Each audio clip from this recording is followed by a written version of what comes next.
Hi, everybody, and welcome to the Eating at a Meeting podcast. I'm Tracy Stuckroth with Thrive Meetings and Events. And at this Eating at a Meeting podcast, we talk about all things food and beverage, from farmers to food service providers to eaters and everybody in between and around. And it's so much fun. I've been having a great time the last 6 months doing this. And I'm very excited to talk to today the CEO of Cornerstone Foodservice Group, Kristine Holtz. I listened to her actually a couple of months ago when she was talking to the NACE team, catering group of professionals, and loved her presentation. And I immediately reached out to her because I wanted to find out more about what she's doing and how she can help our catering partners with serving food and beverage. So Kristine has 25 years of experience in the food service industry, and as a former leader at H.J. Heinz, CEO of Market Day, and now the CEO of Cornerstone Foodservice Group, which comprises Spring USA, Lloyd Pans, and After Manufacturing, Kristine has helped develop leading products and solutions across many areas of food service. She works alongside and advises leading brands on their food service operations, which we're going to delve into today, and shares industry insights to help organizations create guest-centered and profitable dining experiences, which is what we're looking for seriously right now. Hi, Kristine. Hi, Tracy. What a nice introduction. Thank you. And I've been enjoying all of your podcasts. I love the range of topics. Oh, thank you so much. Yeah, I chatted with a woman today, which everybody get excited. It's chocolate and mind centering yourself with chocolate, and we're going to do that in December. Yeah, I've been doing that for years. Yeah, and she's out of London, so I'm so excited to do that. Interesting. Yeah. Okay, so food service and events, and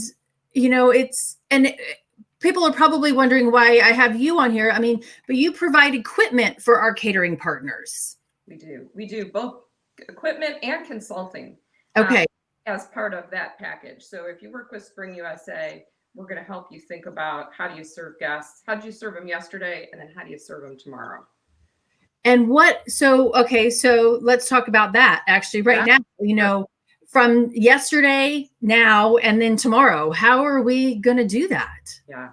Well, the first thing I share with people is take a deep breath. We're in the middle of the pandemic. It's not always going to be this way, and it's changing every day. Mm-hmm.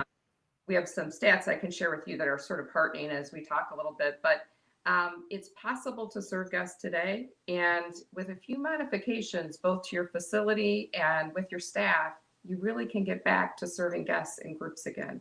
In fact, we're seeing some of our clients do it now and others prepare. We just had a stadium come in and buy some induction ranges to prepare for guest services in their suites.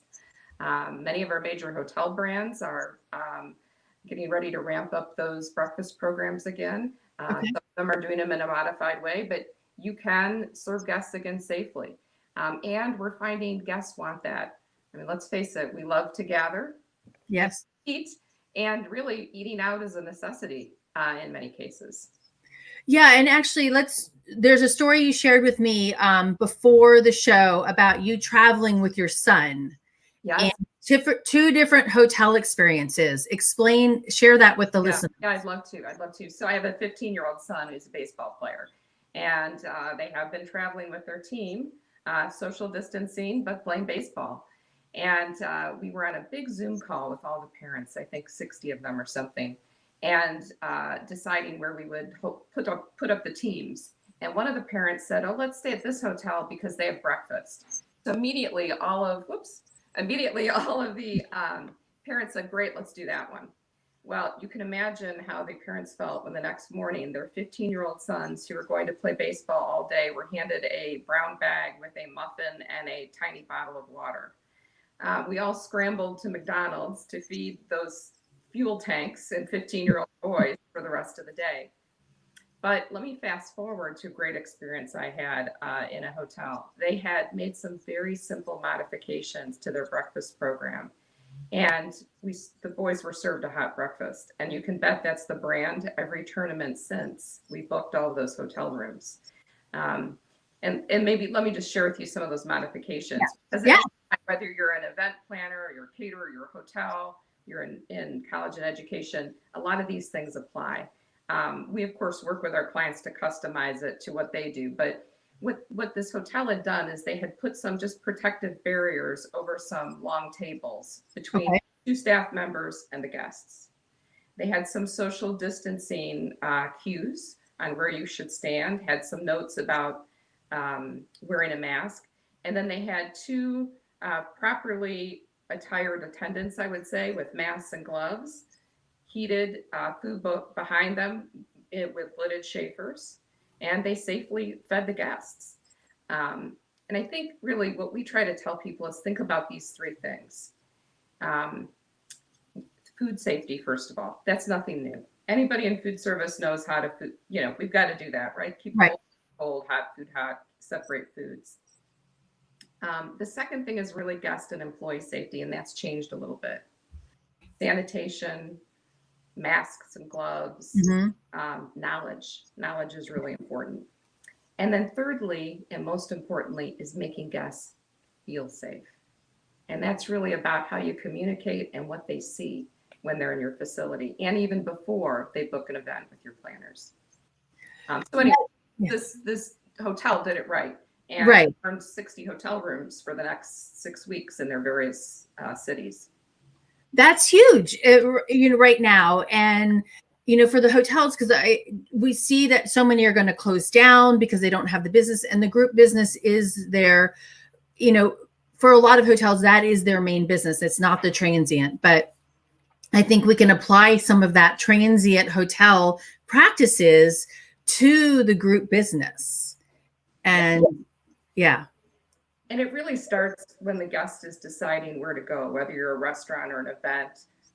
We're saying people are still going to get married. People are still going to have to, are still going to want to gather, whether it's a business event or a social event. So one of the most important things you can do is help people see what an experience would be like if they book an event or facility. And so really work those websites. Make sure you're showing people, what are you doing? What can they expect? Why should they feel safe? But just when the pandemic hit and restaurants were scrambling with what to do and moving to outside dining as a shorter term solution, I think, as we're in the heart of it, I came across something on Facebook that was fed to me, and local restaurant had done a drone showing what their outdoor facility looked like. That's cool. They didn't only show me their social distancing and how the tables would be set up, but it was lovely. And it made me want to go there, especially having been cooped up like everybody else for a long time. It was an invitation. And I've heard that they're doing incredibly well in a still very tough market. That's a great idea. There's one hotel, I don't remember what it was, but they did a video of you walk into the hotel and this is how the front desk is greeting you, and they all had masks, and they did a demonstration of the chef providing food. It was a little daunting with one person walking up to a table and you just getting a pre-plated plate. But I think there's ways to do it, especially with the equipment that you all provide or, sell, that you can do some buffet style or action station style presentations, and you're not limited.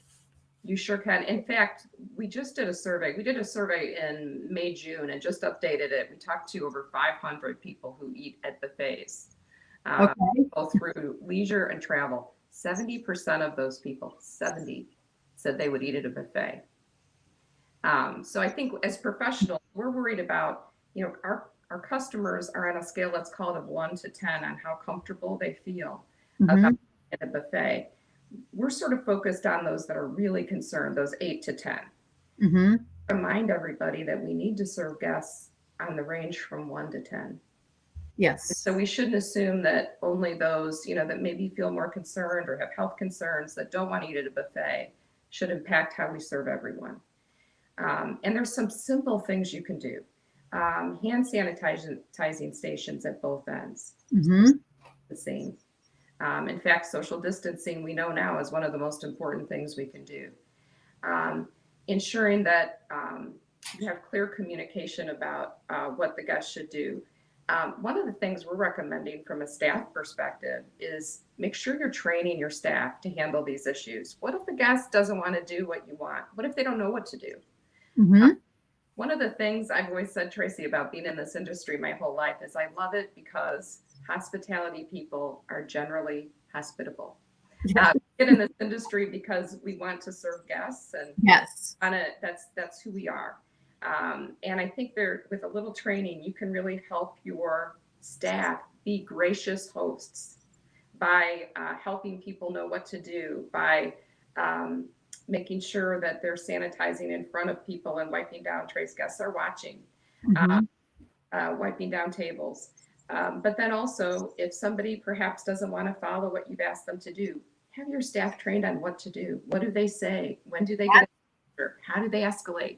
Right. That's a great point, because there are going to be people who want to get out. They may be dressed in their own PPE completely, but they do want the socialization of being there. They just don't want to touch anything or to, get that close to people. So how can a hotel or catering staff help them? Yes. Yeah. So have the safety captain, have the signage, have the masking, but then the event itself, if you're serving food, we talked about sanitation, but we've just created a line of portable sneeze guards. I hate that word. We like to call them breath shields, but a portable. You like to call them what? We like to call them breath shields. Okay. Nicer term than sneeze guard, but the industry term is sneeze guard.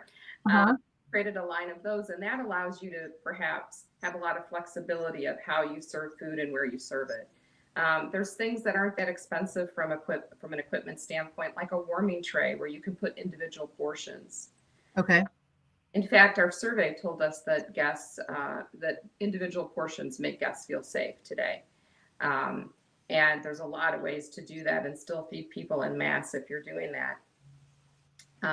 But I will tell you, their number one concern on our survey was the same concern that they had pre-COVID, which is food freshness and quality. That was the number one concern about eating at a buffet. Number two was doing so safely.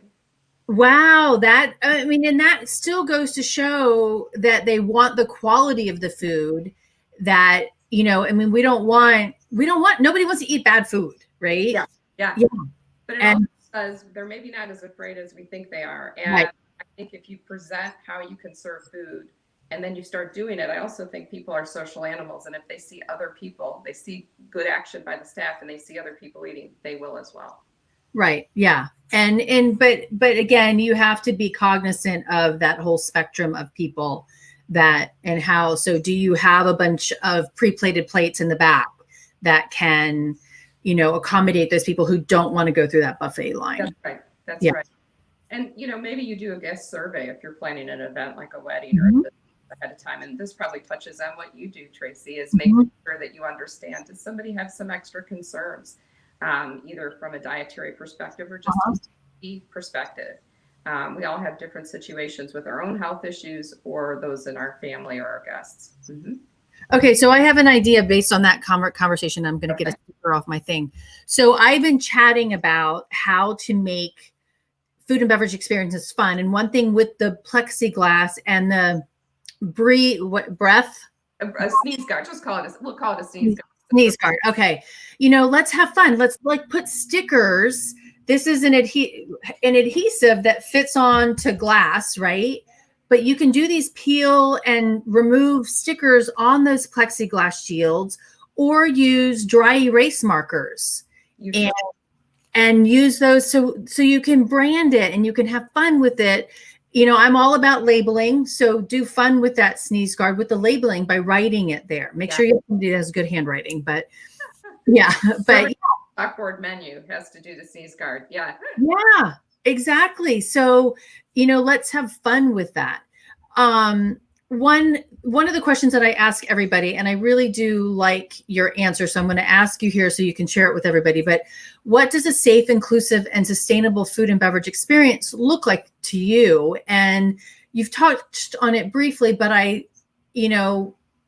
one thing that I've also seen a lot of too is, pathogens and salmonella and in a study that I did on one of my presentations is that 71% of the planners had never asked about food safety practices of their catering partners in the past. And to me, that's twofold. It can say, hey, we really trusted them, and that's a great thing to do. But I think COVID has opened their eyes to what food safety is and what it can mean. And so I think we're going to be getting a lot more people on that. So can you just explain again, what your answer for safe and inclusive and sustainable is? Yeah. Well, and my focus, of course, is how to serve in a post-COVID environment. And when I mean post, I mean now that it's happened, and it's going to continue to evolve. But we're probably in the worst of it. I hope it will continue to get better. But I think that there's really three things, again, that you have to really balance. Employee safety is one of it. In fact, we have a client, a large hotel group, that's come out and said, we're going to have standards for employees, period, because we have to ensure employees are safe. But then we're going to take the guests' feedback and offer them a variety of options. Okay. They feel safe. But again, a safe environment to me means that you've got food safety, and then you've got guest and employee safety. And I think of three things there: space. So do you have the space set up? Mm-hmm. You have the sanitation plan, and then are you communicating that both to your staff and to your guests? And then, of course, those things that make the guests feel safe. And again, I think that we are seeing people, it depends on what's happening in the municipality, but we're seeing some people return to dining again. And I think that's only going to grow as we know more about the virus and we learn how to handle it. And then people find a way to get comfort in their own way. And we have to help them see that. Yeah. Let them see how they're going to be served. I think many people don't know what to ask you. They don't say, I don't know what I want. But I want to feel safe. So right. That you can do that, and how you're sending proactive information out to your guests on your website when they visit. What signage do they see? How are your employees acting? That's what's going to get people coming back again and again. And that I was chatting with a caterer the other day offline, and it is really about being proactive about it. So I have lists that I've given meeting planners on. These are the food safety questions that you should be asking your catering partners. And some of them are saying, well, what are the answers? So I'm working on that. Excellent. But the thing is the hotel properties need to take those same questions and find the answers and go ahead and, hey, here are the answers to these questions. So you don't even have to ask me. I mean, go ahead and ask me, but I do have the answers. And that means the salesperson should know the answers, the food and beverage director, the banquet captain, the servers, maybe not so much. They should know the basics, but being proactive to sell that. And I love the drone, and LA gave us somebody to do a drone for you, but answer those questions in some unique ways to teach planners and, your guests what you're doing. Yes. And if you're a caterer and you're doing offsite catering, even if you're welcoming college kids back, layout of what your buffet is going to look like, and have those safety features for your customers. I think I'm a mom of a college kid also. I'm in the business, of course, but if I wasn't, I would have loved it if they would have said, here's how we're going to make sure your son's fed and safely. Here's how we're going to handle the cafeteria. Here's what we're going to do. Right. And I think that there are easy answers. They don't have to be incredibly expensive. We do mobile cooking stations, we do mobile serving stations, but we can even help you just modify your current setup in a very simple way with some modest investment to get you to safe serving again. Now, and I've talked about buffet stations and bars stations, and, to help spread out and I try to use the word physical distancing instead of social distancing, because we are social.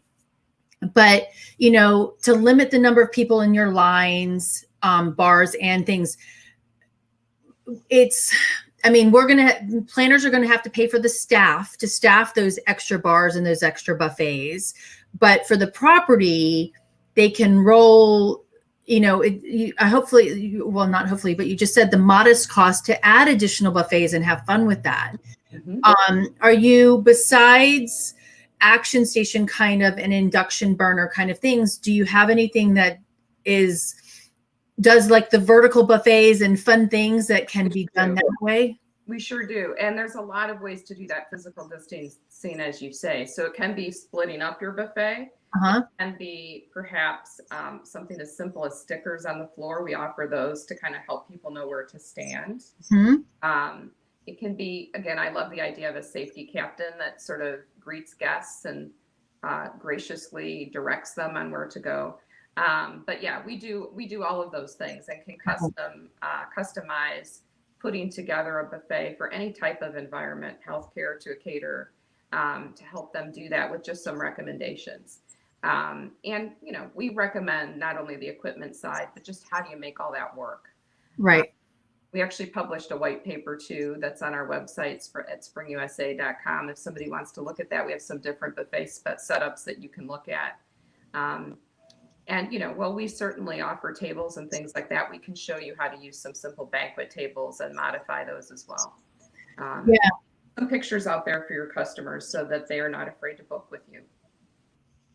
And I think that's kind of really important, because then the meeting planners can then show it to their guests as well, or their attendees, to say, this is, the concept that we have. One event that was held in Savannah a couple of weeks ago, the Georgia Society of Association Executives, I loved one of the things that they did is they put red, white, and blue linens on the tables, and then they put a blue sign or red sign next to one buffet and a red sign, so it directed the people on the red tables to go to this buffet and the ones in the blue.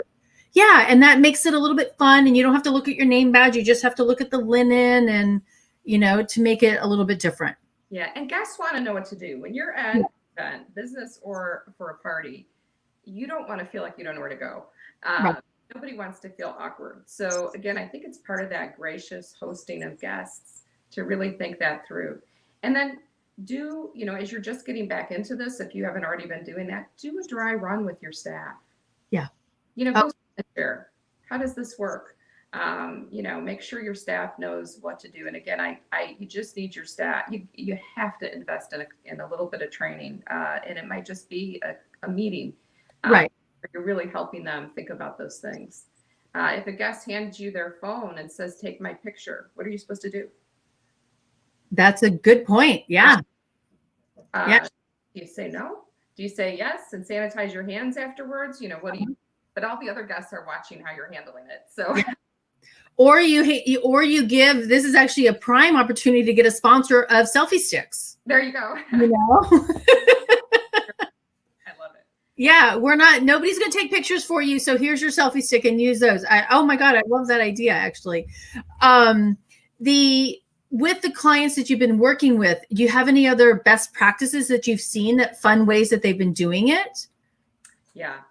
So individually wrapped is very big. Although, again, we think with sanitation at each side of the banquet line, if someone's sanitizing their hands and then walking through, and then hand sanitizing after, and if you don't think the person sanitized well enough, you could sanitize at the end, and you're sanitized, that you don't have to do individual portions. But people have been, individual portions are interesting food anyways, very chic. And, a simple warming tray with a warm cookie is a beautiful and easy thing. Focaccia, many things can be served on a warming tray at individual portions. Composed salad, that can be made ahead of time and help you with staffing, and still give people perhaps choices through a buffet line. I think that's a great idea.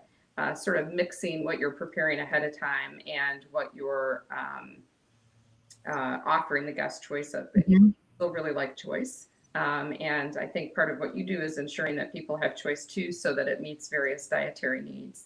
I think that's still an important part, but you can mix that up so that you're thinking thoughtfully about staff.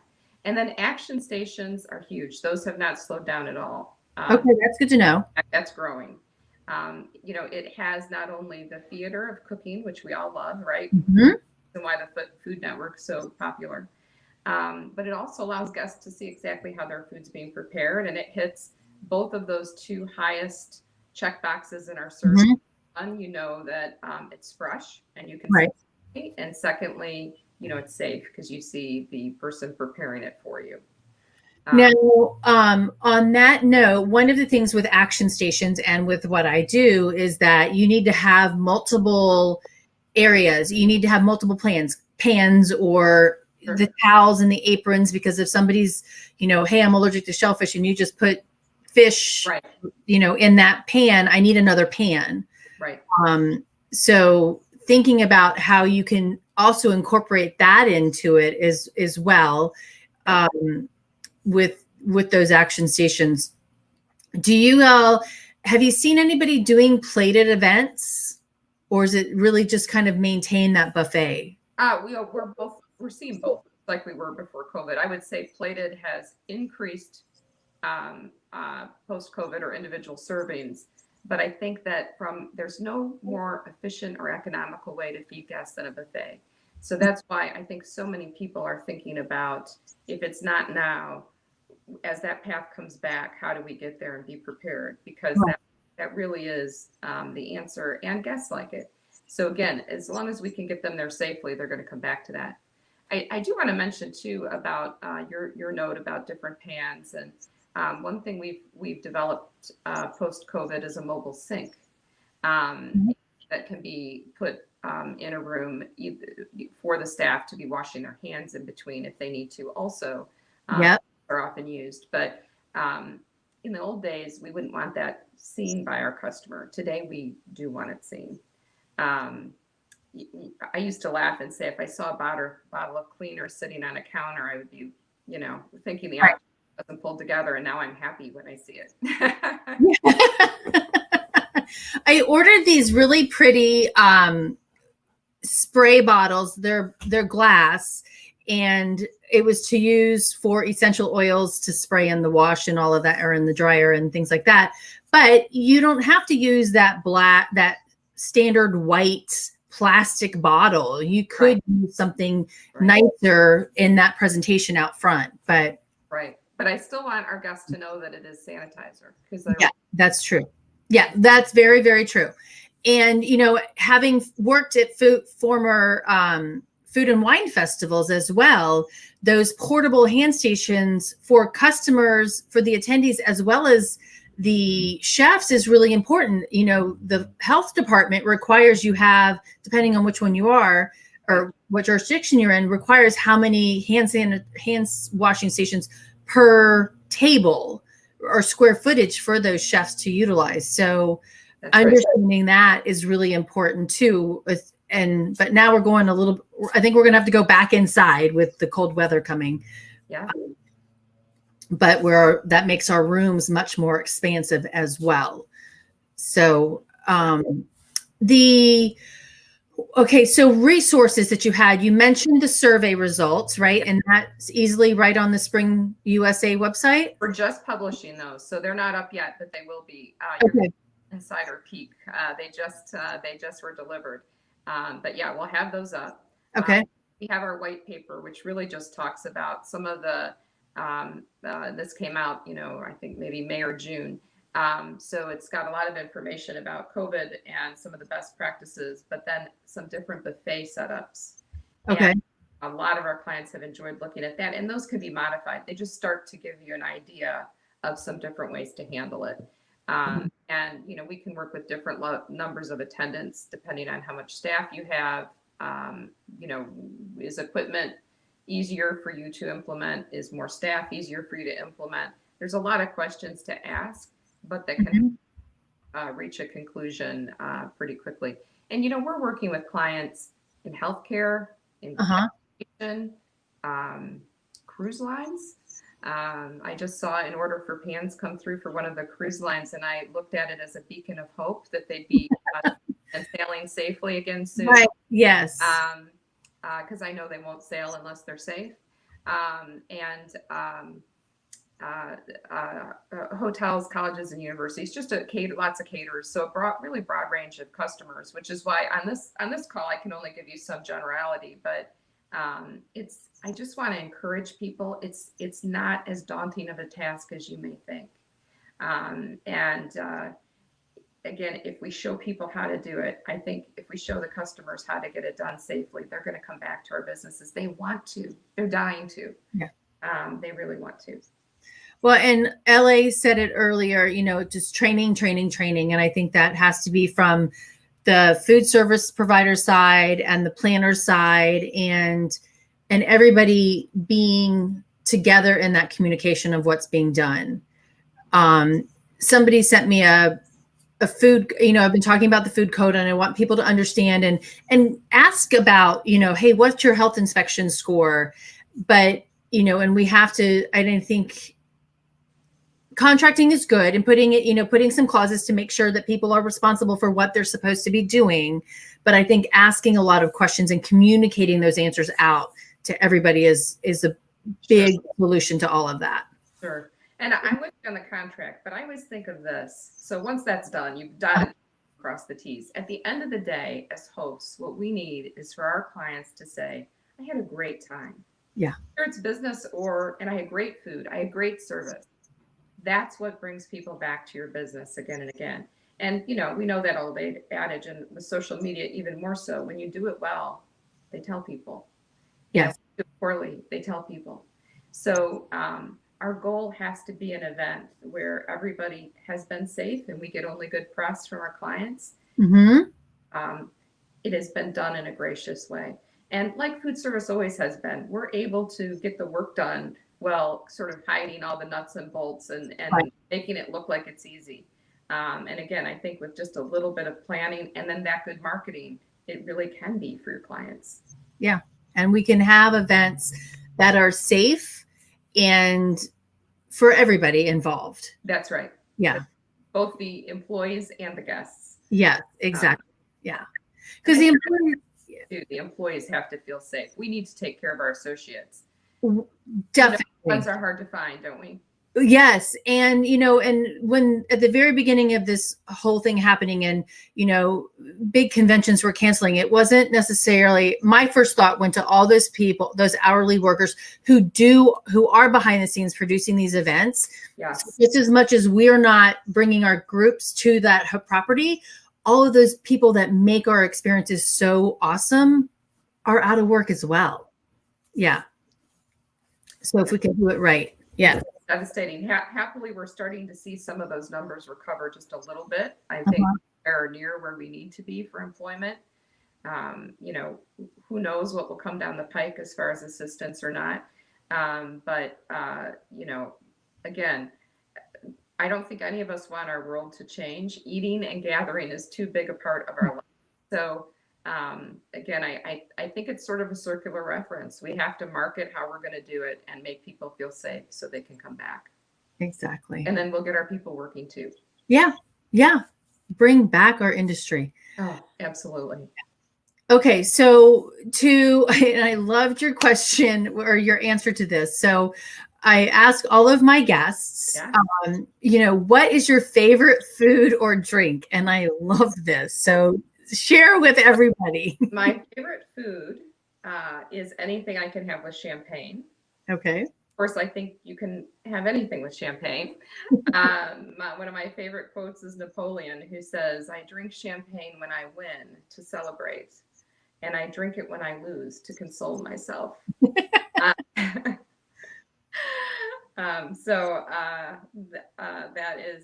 That's my answer. And I love to cook, so I can't pick one meal. Okay. Well, that's good. And I want to throw you another one in there. Okay. If you could invite anyone over to dinner, who would that be? Living or dead? Okay. Yeah. Okay. I think 6 is a good number for a dinner party. So okay. And I would invite Abraham Lincoln. Okay. Of course, Ruth Bader Ginsburg. Isn't she in all of our minds? Oh my goodness. Yes. The Pope and my mother.